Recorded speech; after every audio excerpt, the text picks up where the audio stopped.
Yeah, well, we're up to about 120 now. I'm sure more will filter in, but in the interest of kicking off, should we get going? Yes, why not? So I'm going to take the first half of this webinar chatting through probably some of the baseline understanding of the model of GA4, and then highlighting some of the things that I really like about GA4. And then Stuart's going to hand over with more of the opportunities within the interface and with his experience in CRO. I think this is going to be a nice blend of what we're going to talk through. And we will have some time for some questions at the end. And obviously, I'm sure that there'll be a recording sent out to people as well, so you can make notes, and we'll send you something tomorrow. So we're hoping, if all the technology gods do as we hope, then there will be a link to everyone who's joined and everyone who couldn't make it, with the slides and with the recording of the webinar as well. So awesome. Let's get started then. So hopefully this all works, and if it doesn't, Stuart, just shout and tell me you can't see my slides. Yeah. So this is my lovely pop-up pictures of myself. This is how a lot of people felt when they had the notification from Google in March, where they said, by the way, the universal analytics that we know and love, and we're quite happy with how this platform has been working, it's going away. And they have never done this before. This is something that I've found from speaking to a lot of people over the last year in particular. There's a bit of anger with this. I think there's a quote I always use from Brene Brown, which is her way of describing disappointment. And she says that disappointment comes from unmet expectations. And Google are doing something that they've not done before. When we've gone from previous programs of Google Analytics, they've let us have ages, and there's been lots of transition time, and this is the first time they've gone, oh yeah, we're getting rid of it, by the way, you've got until next year. Now, yes, their communications have been rampant for the last 2 years. They have been talking about GA4, but they dropped it in October 2020, and that was just the year that kept giving, wasn't it? So people, it was on their to-do list, but for the majority of people, it was just something that they were going to get to later. I've also been speaking to some people, and you may also be in this camp. The first time they heard of this announcement was when they got an email from the admin of Google Analytics at the end of April, and they were like, what is happening? Why have we got a year? So for some people, you've been aware of it, a bit blindsided by it. If you want to continue to use Google Analytics, then we have to migrate. And this is a message that I've been repeating a lot with the talks and the webinars and the podcasts that I've been doing. If you don't want to continue to use Google Analytics, that's also cool, but you still have to plan a migration. So some of the things we'll talk about, you can still use that methodology, but the majority of people that I'm speaking to, and I'm sure a lot of people on this webinar will be in that camp as well. If you're investing in your marketing, you've got agencies, you're doing SEO, PPC, performance, CRO, you're going to need a tool that can handle that. And I think that there are some talks for another webinar, maybe on alternatives, but GA4 is still going to give you a lot that the others can't do at the moment. Now, some of you may have heard me talk about my helicopter analogies. If you have seen anybody talk about my talks and they're going on about cars and helicopters, if you've heard this before, humour me and let me talk about it again for those that haven't heard. The way I'm describing analytics, which helps to anchor where we are now and the work that we have ahead of us, and also to highlight that this isn't a simple upgrade as Google has been presenting it. If analytics was a mode of transportation, then when Urchin came on the market in 2005, that would have been the bike of analytics. And I'm old enough, I'm pretty sure Stuart's probably old enough to remember what we had before Urchin, those web counters, the hit counters, which we thought were incredible. So when Urchin came on board, we were like, man, this is brilliant. And then Google started doing some tinkering. We got classic analytics. So they took away the bike, they gave us an engine. And again, we were absolutely delighted. We're going, this is brilliant. We can do more things. It's a bit faster. Then about 2011, 2012, we got our universal analytics. So they said, dear measurement loving people, here's the keys to your very own analytics car. This had enhanced e-commerce. We were getting the 360 offerings and measurement protocol. It was brilliant. And this car's been around for about 10 years now. And in tech land, that's pretty old. But we know the car, we love the car. You've either been a passenger, you've either been the engineer, you've been the driver. But either way, we are comfortable with the car. And for some of you, you're like, I like the car, I don't want to change. Now, when Google gave this announcement in 2020 about GA4, yes, it's an upgrade, but it is a completely different model to our universal analytics. Now, there are similarities. You could say with a car and a helicopter, they both have doors, they both have windows, they'll have seat belts. But for the majority of us, this transition from what we know and love, and we don't really want to change how we've been driving our cars in terms of analytics, moving over to a helicopter is quite a shift. So this is why when people say there's a learning curve that comes with GA4 and we can't map over like for like, it is not apples for apples, it is cars and helicopters. So let's just take a moment to think about what the difference is between the engines of these two analytics programs. So the data model with Universal Analytics, as you know, is a hit-based model. So it runs on the basis of a user. So you've got somebody that visits your website and hopefully they have more than one session. So they visit your website quite frequently. And when they're within your website and having these sessions, anything that they interact with will trigger something. So a page view is going to be loaded, a video is played, somebody downloaded something, bought something, signed up to a newsletter, whatever. And this has been the data model that we've had for the previous 3 versions. Now, GA4 runs on a completely different model. It is running on a user and event-driven model.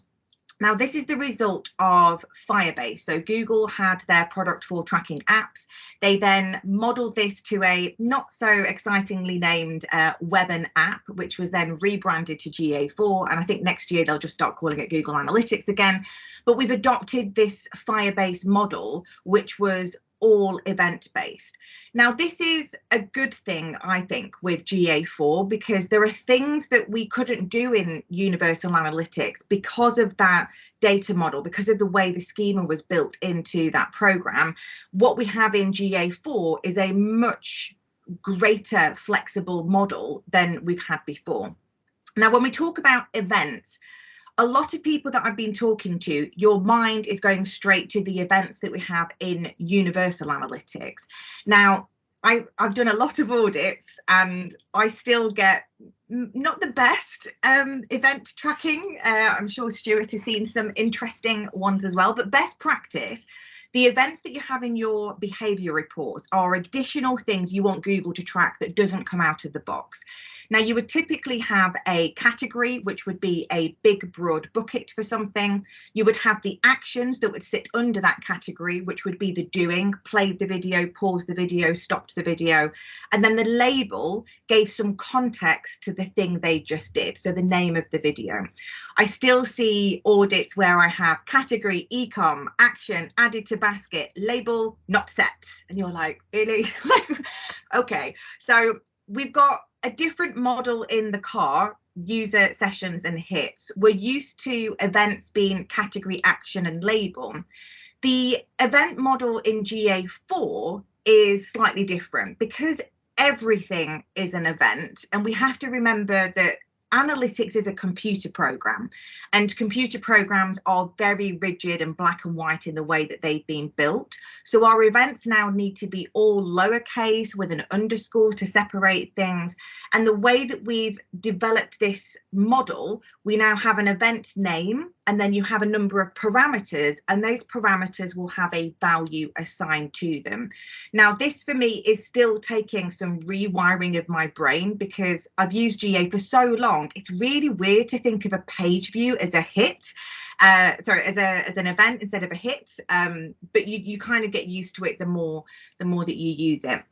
Now, the events that we have in GA4, there are 4 different types of events, and I don't think Big G has done a good job at explaining the difference between them. So I've seen quite a few implementations where people have carried over a like-for-like naming convention from their universal analytics over to GA4, and they then get error messages, or they just start making up their own names and they don't check that it needs to be lowercase, and things start to break and get a bit buggy. So let's walk through each of these different types of events so you can understand how you're going to be using this, how you might want to refine what you've been doing with GA4 now, or what you might want to think about when you're doing that measurement plan. So the first category of events that we have, so to speak, are the automatically collected events. Now, these are a small cluster of events that will fire automatically when you add your GA4 configuration tag onto your GTM container. So this is essentially saying I have a helicopter parked on the top of my roof of my office, and it's going to fire things like user engagement, first visit, page location, that kind of thing. When you start playing around with your dashboard of your helicopter and you're building those data streams, you'll then start to notice that there are things called enhanced measurement in GA4. Now, this has been a welcomed help, I think, for a lot of people, because these were previous things that we would have to go into GTM and start building. But we now have events for things like people file downloading, so PDFs, case studies, PowerPoints, that kind of thing. That's all going to be tracked automatically in that enhanced measurement.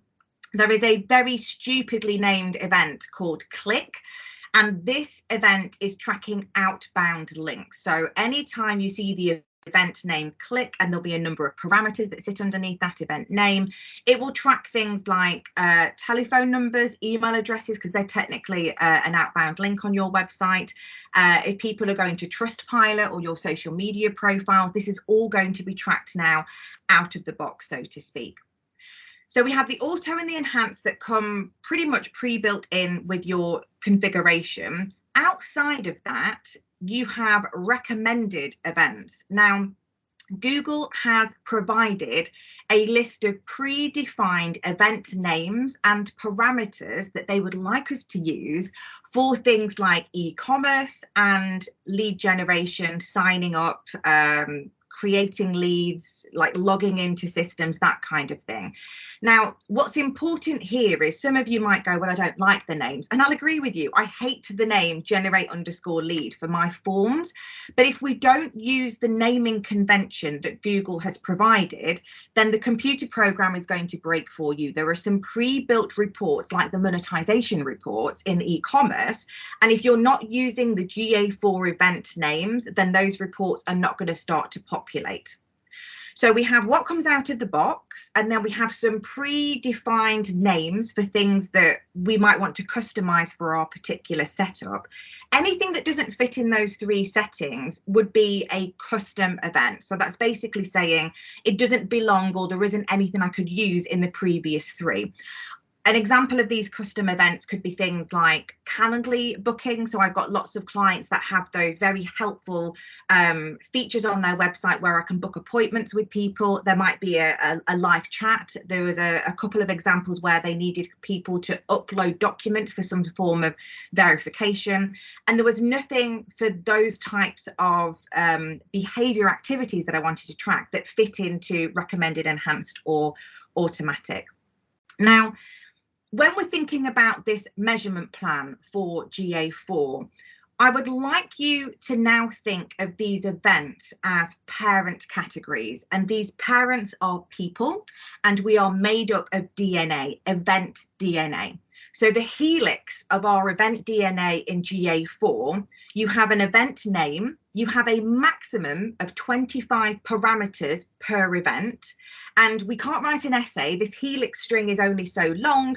You have a character length limitation for the length of the parameter and that parameter value.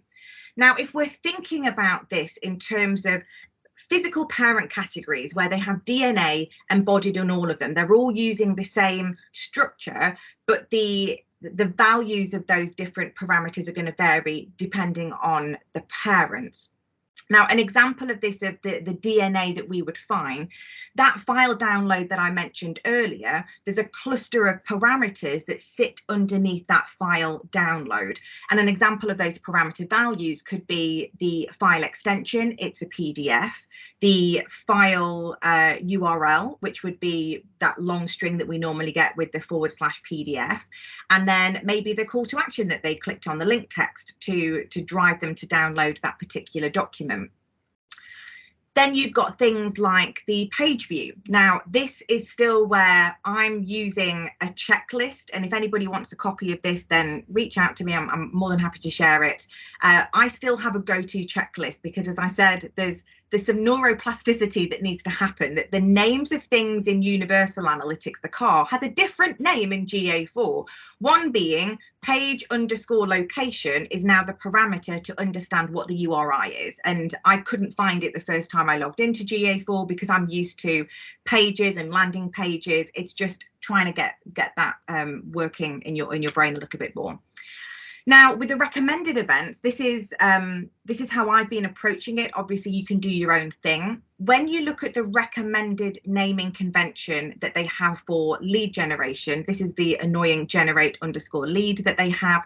When you look at the Google documentation, they just say event parameters method, which is basically go speak to your developers or go work out how you're going to be doing this. The way that I've been defining these parameters is by grouping the actions into the state of the form. So they submitted it, they interacted it. You could maybe use this for errors. So if somebody tried to fire something and then you get that red mark to go, you didn't put your name in properly or something.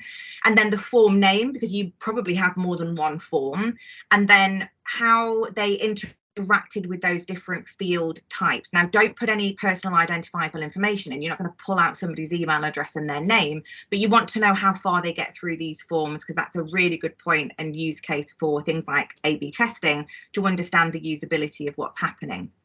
And Jill, on that, I think we spoke before that, you know, now you could spot when people do hit an error in a form, for example, if they trigger an error, that could fire a parameter that would then tell you if lots of people filling out your form are getting stuck at a particular point. Yeah. So with user UA events, because you could do that with those category actions and labels. Same thing. It's just working out how do you take the naming convention from those behavior events into the naming convention of that event DNA that we have now. So, yeah. So with these different parent categories, with all the DNA that they have inside of it, there's a concept in GA4 where you can create an event from an event, which sounds a little bit meta. It kind of feels like it. Now, the way that I've been thinking about this is, if we think of it in those concepts of these parents being people and the parents have DNA, the event DNA, then I can make a child event because I'm taking elements of the DNA of that parent to create life, to create a new event that I would like to track. Now, an example of how we could use this, a common example that I've seen people need this in their GA4 configuration, would be when you have a thank you page. So if you log into GA4 and you only do the auto and the enhanced, you're going to have an event called page view, and you're going to have that total event count. But what if you wanted to isolate a particular value of a parameter, like a URL for a destination thank you page? So this is a really good use case where we create an event from an event. So I will take the DNA from the enhanced event. I go to the parent and go, hello, we're going to make a child here. I'm going to take the parts of the DNA here where the event name equals page view and the parameter equals page location, and the value of that page location is /thank you or whatever it is that you have for that destination. And I will name my child, because you can't have children wandering around with no names, and I would call this thank_you. Obviously, you can name things the way that you want. This is just to give you an idea of how that would happen. Now, by creating an event from an event, I now have a new child in my reports, and I'll be able to use that to define a conversion or use it in my reports, because I've isolated what I've needed with what comes out of the box with those events, so to speak. So when I'm working through my kind of measurement plans, it's all about understanding What do you get out of the box with those enhanced and auto-collected events? And then what do you need to customize your configuration with the recommended and the custom? And once you have these parent events, you can then work out of that core parent configuration and the DNA that's within those parents, what children do I need to build in the user interface. We don't need to go to dev to do this. We just need to get the parents. And you can see I've Andy Warhol coloured myself in here. I colour code my events when I'm doing this mapping because it helps me understand what do I need in terms of dev support and what do I need just within the user interface. So an example of one of these enhanced events could be I could make a child from the outbound click, and I want to isolate the value where somebody clicks on info@website.com, and I can name that child click Clive. that would be fun. Click_info, and then I've got that information. The same with those recommended events. I might have a number of parameters and values for signing up, but there might be numerous ways that you can do that on the site in different form states and things like that.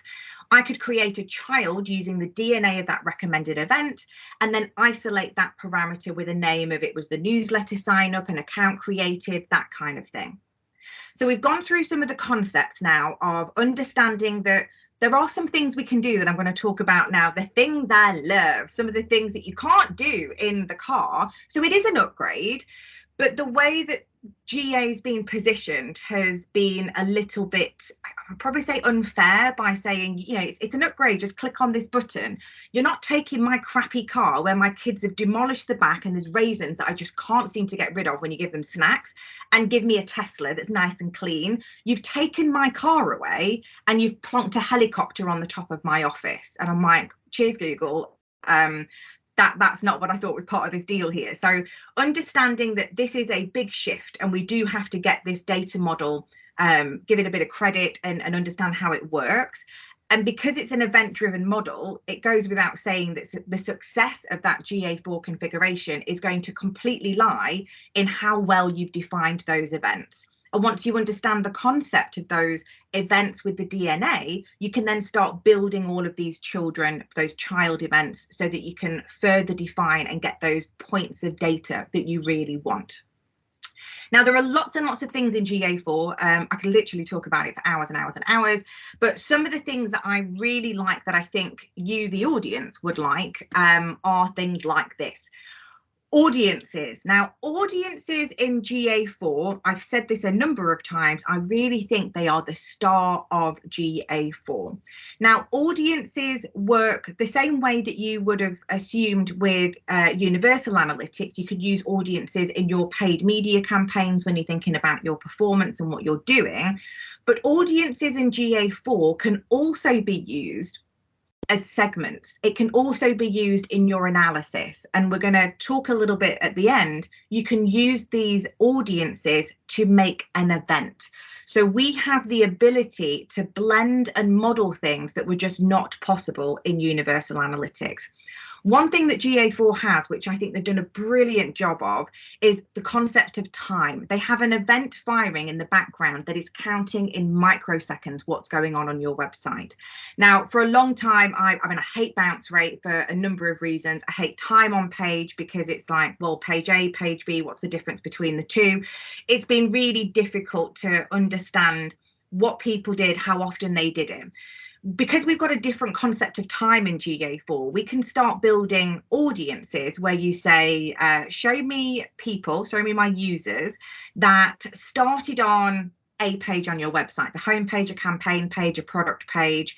And then after 5 minutes, they completed the checkout, signed up for the webinar, that kind of thing. And then in the bottom, it's going to give you a bit like segments in UA. It's going to give you that wheel to say how many people within that 28-day period would match that configuration. Now, we've not been able to do this before. It's been really difficult to try and attempt to do this. So you can use GA now with the GA4 version, at least, to really understand who are your best customers, thinking about a recency, frequency, value proposition model. Who does the thing that you want and does it really quickly? Now I can use that as a conversion point. I can use that as a data point and work out if I can get more or less people here with things like A/B testing. But I can also feed this into my marketing in audiences and go, can you buy me people that do this, like with these interests, because they buy things really quickly. More of that, please. Now, other things we can do is we can clear this completely and start with sequential steps, and we can add time within this as well. So you can start saying, show me people that were on this page, and then after 5 minutes they followed onto this page. It's beautiful what we have here, but the success of this is all down to those events that you're tracking, which is why it's so important to get those events working. Now, something that I really loved about GA4, around about January this year, they added the concept of event count. Now, if you'd have said to me, Jill, I've got a load of data in my car, like universal analytics, data coming out of my ears. Can you tell me which of my users bought twice in the last 14 days? I'd be like, no, not really. That's going to be really hard. I could do that now in GA4 because as well as this concept of time, I also now have this ability to create how often somebody did something over a set of time. So I can now create an audience to say, show me users that bought twice in the last 14 days. Show me people that in the last 30 days have downloaded 5 PDFs, signed up for the webinar, but didn't sign up for the free trial. There's all sorts of opportunities here that you are literally limited by your imagination of what you can do. And I'm very excited about how this could work moving forward. Now, if you do want to use any of these audiences to create that child, we just click on the button at the top that says build an audience, or we could build one in a different part of the user interface where you create a trigger. And that's essentially taking all of that configuration of those event parameters, names, and the counts and time, and making very, very special children indeed. Something that I think a lot of people on this call will probably qualify, because if you're doing lots of A/B testing, you've probably got a bit of budget, probably got lots of traffic, well done you. There is predictive analytics that have popped onto the scene in GA4 as well. Now, this is again giving us some power that we previously didn't have in GA360 or Universal Analytics. It's like having a data science team inside of your analytics. Now, you need to qualify for this, so you have to have over a 7-day period, 1,000 returning users that trigger these purchase events. And I'm hoping, because obviously Google loves e-commerce, doesn't it? So I'm hoping that they'll move beyond e-commerce and we'll have things like lead gen, or at least something for the recommended events, because that's going to be easy for them to program. But for now, if you qualify for this, you can click on these pre-built predictive audiences and it gives you something like this. Now, this is where we get, it's like a drag and drop thing. I get a lot of pleasure about clicking dials when they can move. It just, there's part of my data visualization that hums with joy when this happens. But I can look at this and go, well, show me people that are likely to convert in the next 7 days, because Google's taking all of that data from your helicopter and it's using their machine learning and it's giving you an idea of what people may or may not do. So I could then build an audience off of this where I drag and drop to go, just show me the people that are 50 to 60, 70% going to convert. Don't need to do much for the over 80. They're going to do what they're going to do in their journey. So I can just focus on the people that matter. And no offense to the people at the bottom, I'm not going to spend any time on you because not everybody's going to buy from you. That's okay. But you do want to focus on the people on your website that do want what you're offering. So I think this is a really exciting place that they're going to. Just realized my slide's probably in the wrong place here from the other one. Apologies. This is what it looks like when you click on that create a trigger to say, I would like this to be an event. Now, when we do this, again, think about that naming convention, lowercase underscore, be prescriptive as you can with this.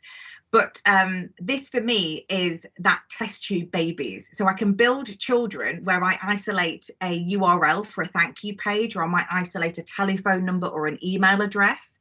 But the ability with these audiences to be able to create event count. So my darling daughter here is they bought twice in 14 days, and my son is people that have signed up to the webinar but didn't convert. Because I can manipulate the amount of times a parameter is showing in that helix, it is essentially creating a test tube baby. So I bloody love it. It's amazing. Now, some things we can do before I move over to how you would plan all of this. There are things we can do in GA4 that I think are wonderful, and for a lot of people that are not on 360, because you can have a lot of money going through your website but don't require yet to use a 6-figure yearly analytics package. Now, when you look at funnels in Universal, destination was always cool. It looked very visual, especially I used to get loads of budgets approved for CRO because I'm like, dear stakeholders, here's everybody arriving on the website and we lost people here. We're going to work on plugging the gap so we get more people at the bottom. And they could all look at it and go, oh my God, Jill, yeah, work on that. And I'm like, brilliant. But those destination conversion goals in UA, we couldn't segment them, and that meant it was a bit difficult. You had some funnels in e-commerce which you could add some segments to, but you couldn't see the pages they left you for. So the really good reports were always in 360. So what they've done is in GA4 we now get the report functionality that you only used to get in GA 360, but thinking again of this concept of time that we have in GA4, if you were to build a funnel as you would with e-commerce, how people are working through your steps, there's a button at the bottom that says show elapsed time. If you turn that little toggle on, it's going to show you in time how long it takes people to work through those steps. So thinking about how I would use GA4 for conversion rate optimization, I would be blending the information I get from predictive, so I can try and work out a hypothesis of how many people may or may not do things depending on the data source that I've got. I'd be looking at the event data that I'm collecting, and I'd try and get a gauge of how long does it take people to do what I want them to do. And then you can start thinking of those hypotheses of how you can make this better for them. So I think that's really good. We've also got on that, one of the things we discussed was when you find people that fall outside of that, and if it's a large audience that's falling outside of the norm, it could be, well, is there a problem here that we can help solve by putting an intervention in there? You know, maybe prompting live chat, prompting something else, and testing whether that does lead to a higher rate of conversion as well. So there are some flip sides of that where spotting the outliers can be really helpful. And what's nice about these reports as well, which you just reminded me, so thanks for making me jump there, we can apply these funnels retroactively, which we can't do in Universal Analytics. Provided you've got the data, we can pull this back and have it run back as long as you've had that data. And you can add segments to this. You can blend out that data, so you can do some sort of cohort analysis, which is really cool. The path analysis, this is where you can take an endpoint. So somebody purchased your goods, filled out a form, subscribed to your newsletter, whatever it is you want them to do. And then you can click through on this report and Google's going to show you all of those events that fired before they got to that step. So again, this is a really good thing in GA4 because previously, if you try to work with flow reports in Universal Analytics, I keep using this joke, and I don't know if it's a poor joke or not, but behavior flow reports for me in UA, I used to call them the Kardashians of analytics because they look really good, but there's no substance behind them. They're too rigid, they're sample to hell, and they don't really do anything, but they look good. In GA4, we've got a much better, flexible, useful, insightful way of understanding what people are doing through your website. So thinking about blending those funnels with time and seeing how long it takes people to do things, and then working out what people are doing and working backwards, I think is absolutely amazing. So we've gone through the data model, understanding the events, this concept of parents and making child parent events with those DNAs. We've talked about some of the cool things you can do, and there are more, but I've got a set amount of time. How do you get there? So I'm going to spend a couple of more minutes going through this, and then I'm going to hand the reins over to Stuart.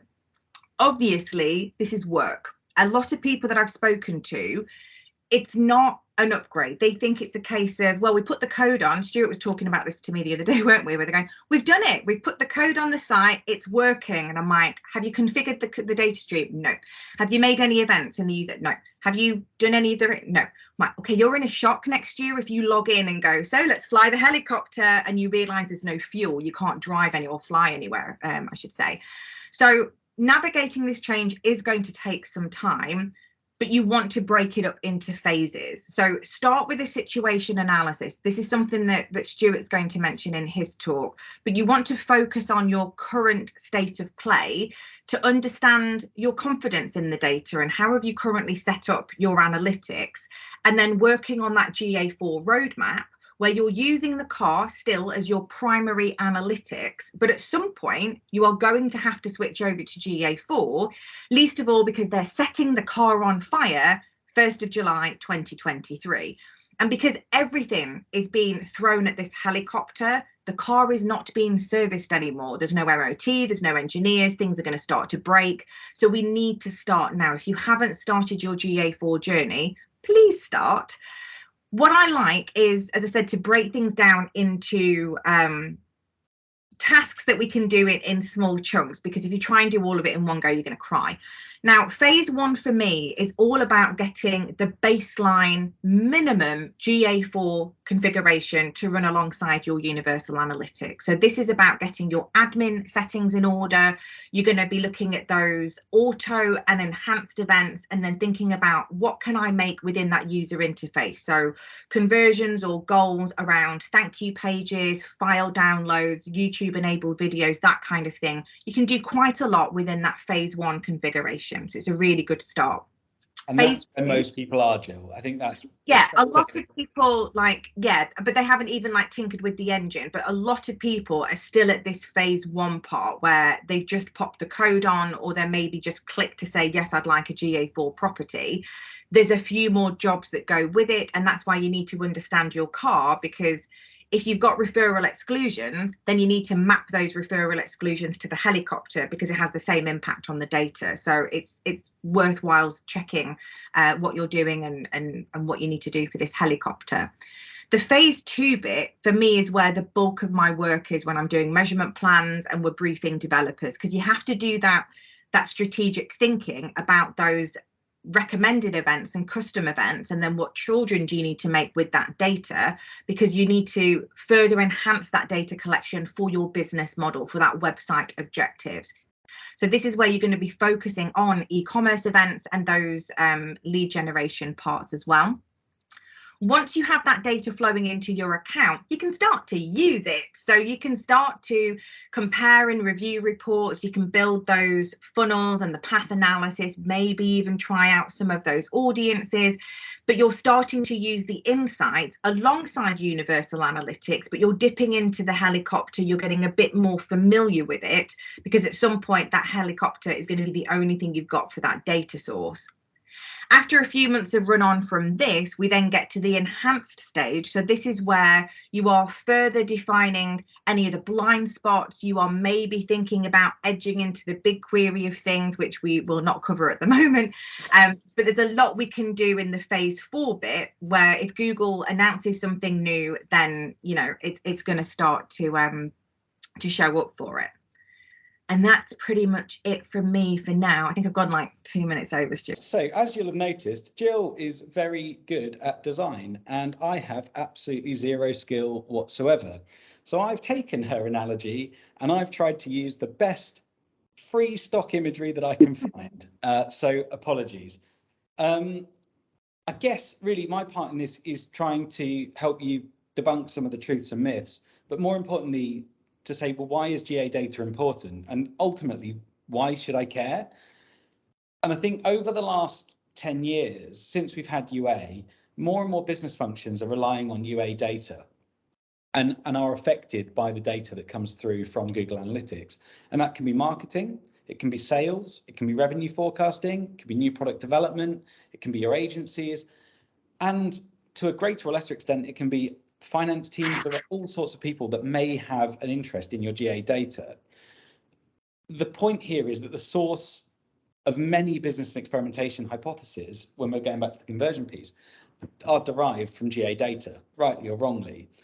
And what we want you to think about is validating how and why you are collecting this data, what use cases you're utilizing, what you're missing, and using this once in a decade opportunity to reevaluate your measurement objectives, to say, is what we're collecting the right things to be measuring? Are we measuring them in the right way? And does it still make sense? This leads me on nicely to my most important point here, which is data confidence. And the number of clients that we speak to who use GA as their source of truth, and when you really grill them and say, do you trust that your GA data is representative of the truth? There are a significant portion that cannot look you in the eye and say yes. The crucial piece that I wanted to kind of get across here, though, is we've been using GA as GA3 as a yardstick. And when we move to GA4, that yardstick is going to need to be recalibrated. We need to make sure that the data that we've got in UA maps to the data that we've got in GA4, and that if there is any disparity between the two, that it's identified and understood. And I'll come on to some of that in the myths. Part of the reason why I've put all the notes in here is that when we share these slides, this will hopefully act as a bit of a reference for you. I'm aware it is not best practice. So let's try clicking. There we go. First of all, we're going to start with the truth. So your session counts will likely change in GA4. There are 3 session metrics in GA4 properties. You've got sessions, and that's the number of sessions that began on your site, and that's defined by session_start. There are engaged sessions, and this is a session that's lasted greater than 10 seconds, has 1+ conversion event or 2+ page views. And this is something that can become really useful. We'll come on to that in a minute. We can then start looking at engaged sessions per user. So we can start seeing how people are really engaging with the site in a way that we haven't been able to before. But these things will change the way what your session count looks like, because we're now not going to be potentially double counting sessions that we were counting before. And this is because the final point I've got in here, which is GA4 maintains the session count even if the campaign source changes mid-session, whereas historically it would have started a new session for a new campaign source. I've got a little bit in here about the session-based metrics in GA4 and their acquisition overview, user acquisition, traffic acquisition, engagement overview, demographic details, and tech details. There's a whole load that we could go into on that, but we just do not have the time. The next truth, GA4 has some really helpful security features. As I'm sure many of you are aware, UA had a GDPR issue, and that is part of the reason why it is now burning. IDs are now comprised of a dash and a random ID, and they're no longer sequential. And the really cool bit, and I only found out about this the other day, is that there is this API secrets piece, which allows you to add a security key for data to be sent into your GA.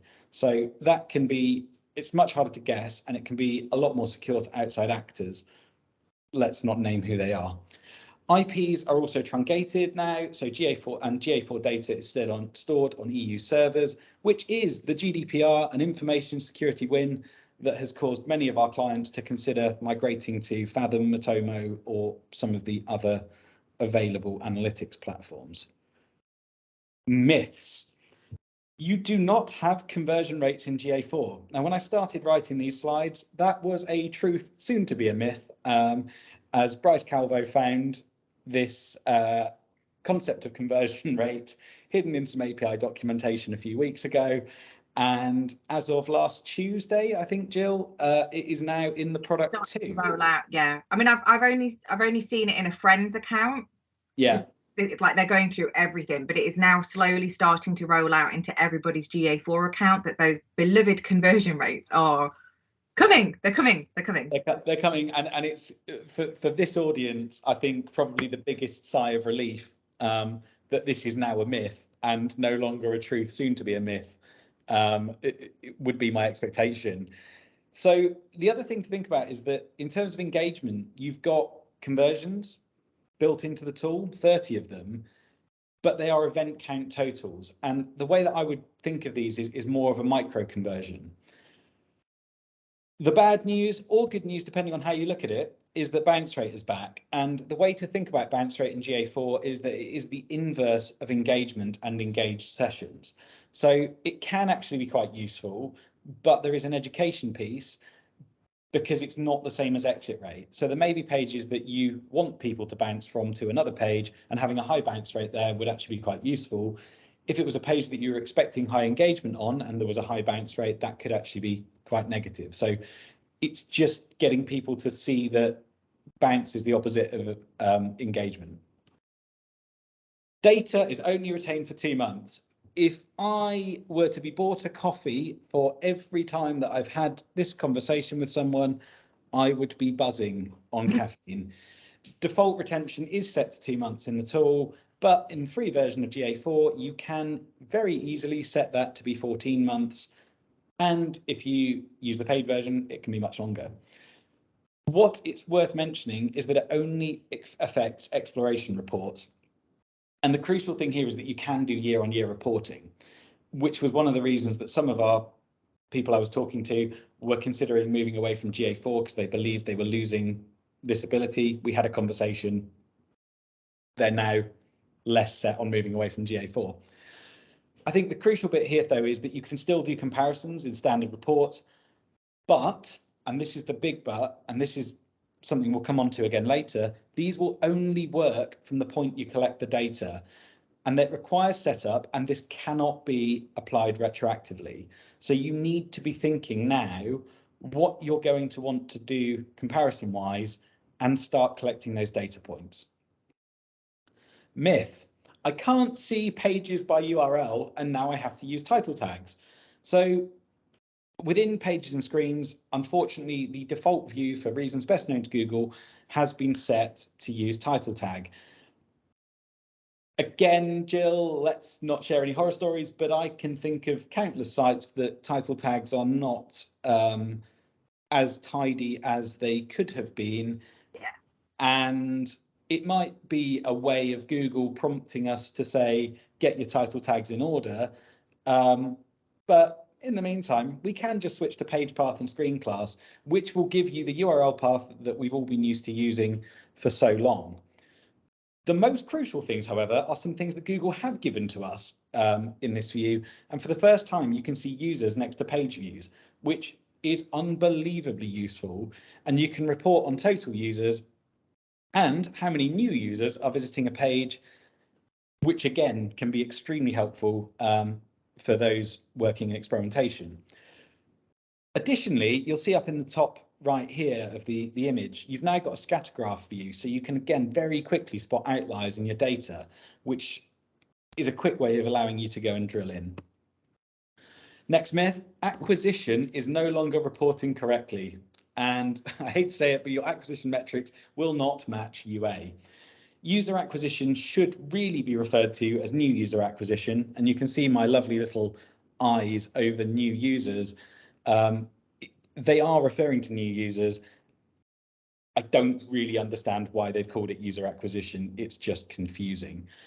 You can view new users by medium over time, which we've not had before, and that again can be a really useful feature to see where your audiences are coming from. And you can see which channels are delivering the most engaged and disengaged users, and do new or returning users have a higher level of engagement? Again, all things that could be interesting from an experimentation point of view. Myth: I've lost my beloved acquisition channels report. So traffic acquisition is the closest to the acquisition channels report, and user sessions and conversions are attributed on the last direct event. So you can still change dimensions like in GA3, and you can see the eyes over the plus. You can add secondary dimensions using that, much in the same way that you can use Webtrends Optimize's dimensional reporting, separate thing there, but to help you drill into different views of the data. And you can add more rows of data, but that is now in the middle, not on the bottom right. So again, that plus icon. Right, I've now thought that I'd find some pictures of burning cars because I didn't need any more GA screenshots. And the myth here is that this is a problem for future me. And I'd love to tell you, sorry, it's not. This is a problem for current you. To reiterate what Jill said earlier, the 1st of July 23, UA will stop collecting data. And from the 1st of January 2024, you may or may not be able to access UA past this point. Google just says you may. Anything that breaks in UA will no longer be fixed. And I think we can all say rest in peace, real-time reporting. We do miss you. At this point, you will not have a full year of data for year-on-year comparison. That ship has sailed. And there is ultimately, the problem here is that there is a shortage of skills to implement GA4 properly. Implementing the title tag, as Jill explained, the configuration tag, as Jill said earlier, is not enough. That is phase 1 of 5. And Google's training and documentation has got some fairly significant gaps. I think at the moment, when we're talking with clients about GA4, not all implementations are stellar, I think is the polite way of saying it. And where many of the businesses we're talking to believe this is all in hand and it's just being dealt with by their agency, by their internal teams, I think now's a really good time to be taking a step back and looking at whether you really are covering all the things that you believe you're covering, or whether you're doing an absolute bare bones implementation that may not allow you to do the reporting that you need to be doing come this time next year. I've said again, deploying the config tag is not enough.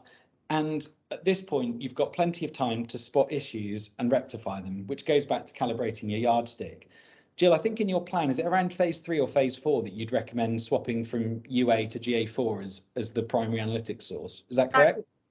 Once people are comfortable with using the user interface and you're getting into the real exciting things, then I would be then using that switch. And if this was in time, however you do that implementation, I would absolutely be wanting people in Q1 next year to be using GA4 more than universal analytics. I fear if you wait till April next year and you've only got a couple months to go, you're going to be pushed, and then something's going to happen at work and you're going to have a project and so Q1 next year is the target. Don't panic, but you need to get cracking. Yeah, absolutely. So that leads us on to my final point, which is please bump this to the top of your to-do list. This is something that needs to be acted on now. The fact that we've had such a big uptake on the webinar, I think tells us that people are aware they need to act now. But hopefully a lot of what we've covered today will help you to realise that this is now a problem. And at this point, we'd really like to open the floor up to any questions. Also, again, excuse the burnt out car. Quite apt though, Stuart, quite apt. Universal Analytics. I know we don't have a lot of time, but yes. I've just seen a question at the top from Mark. Thank you, Mark, for your question. I think this might be one that will feed into some of the themes that I've seen in the chat, which is what is the budget that you'd be looking for these types of projects? Because I think I've mentioned that there is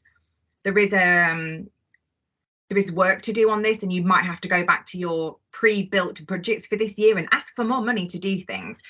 There was an internal document that was presented from Google Analytics for 360 customers. It was a GA4 readiness fund. What I thought was interesting about this document is that it highlighted a number of hours that they had in this fund to get you set up. And the total hours they had for that project was 160 hours. That is 20 days. Now, that is a 360 for it. So that is, it's pretty big. But that for me is saying all the time to have your meetings, your reporting, briefing your developers, depending on how complicated your website is. I've got some clients where the total time, because obviously your hourly daily rate with your agencies and contract is going to vary, but for a simpler website, not a lot of traffic, couple of forms, a couple of recommended events, we've been looking at anywhere between like 4 and 6 days total to get everything up and running and working. For a more complicated setup, I've had clients where to set up the GA4 events, you needed an enhanced e-commerce data layer, and they didn't. So they had to then build a new data layer in order to get GA4 e-commerce to work. So that added 10 days onto their budget. I have seen some projects that, because the site was really complicated and they had a lot of schema, that project was anywhere between 60 and 80 grand to complete it and get everything working. And then on the other side, 5 to 15 kind of thing. This is work, and I think that's the thing to get across on here, and not to be like, oh, look at me, I've got loads of work on at the moment. I am really busy, which is great. But the people that I'm talking to in agencies, there's only so much resource to get people to move on. So speak to people, talk to your agencies, talk to your dev, get this time booked in, don't turn up to, if it's internal, don't turn up to your internal team and go, hello, can you do this? And they go, well, when am I going to schedule this sprint in? You need to start planning when this is going to start happening. So plan for some time, and also to give that time for yourself and the team to really learn this. I mean, you've done a tick box today that you know hopefully more than you did this morning, but there's a whole communications piece that's also going to take time, because you're going to have to rebuild reports and explain why the numbers are different. You're going to have this, it just work. So yeah, it's busy, it's good busy, but the budget of that time, it is not a 30-second job. You know, it's going to take some resources, some dedicated time to work through it.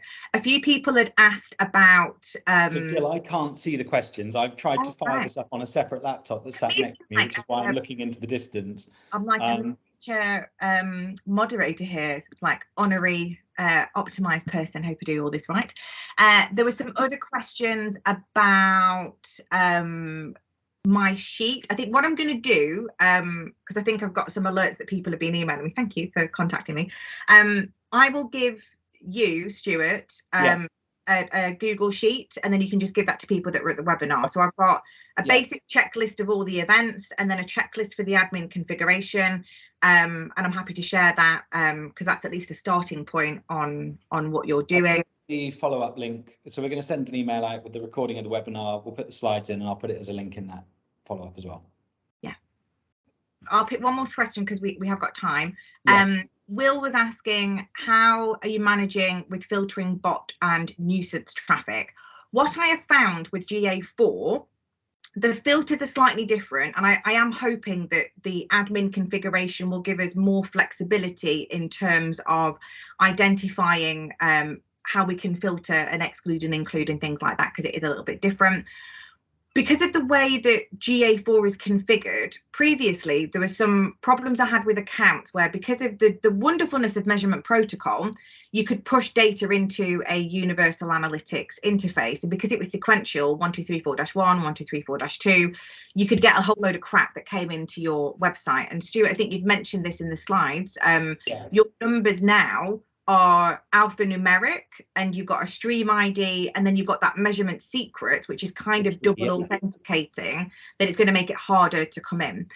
I've also found that when I'm looking at like-for-like numbers, one of the reasons for one of my clients that the numbers were a bit lower is because it didn't have as much of the bot traffic that we would normally get, because they, you know, you had to tick the box on the view level to go exclude no naughty bots and whatever. That just happens in that user interface. There will always be creative ways for people to try and spam your sites. I think I saw one once that was from Donald Trump's campaign in languages that said vote for Donald Trump, and I thought, fair play hackers, that is a creative way of getting your message out. Baddies will always find ways of doing things. It's a problem, they know it's a problem. It seems to be a bit better with GA4. And I think to add to that, you know, from the Webtrends Optimize side, in our recent discovery reporting, we've got an ability to filter out bots as well. If anyone wants to see that, there'll be my details. We'll happily show you how you can filter that bot traffic out of your reporting and out of your experiments as well. We know it's a problem. Cool. Well, we are over. We're 5 minutes over, aren't we? We should probably say thank you to everyone, and I'll send an email out tomorrow, I hope, with the links, slides, contact details and everything else, and we'd love to continue the conversations. But yeah, anything that we can do to help, both Jill and I will happily speak with you as we can. Oh, Jill, are you still there? Have I lost you? Sorry, I was just waiting for you to finish. Oh no, I'm done. My monologue is complete. Oh, thank you very much for listening to me and giving your time this morning. Hope it was useful. Yes, and to Jill, thank you for coming and joining us on this webinar, and to all of you for giving up an hour and a bit of your mornings. We do really appreciate it.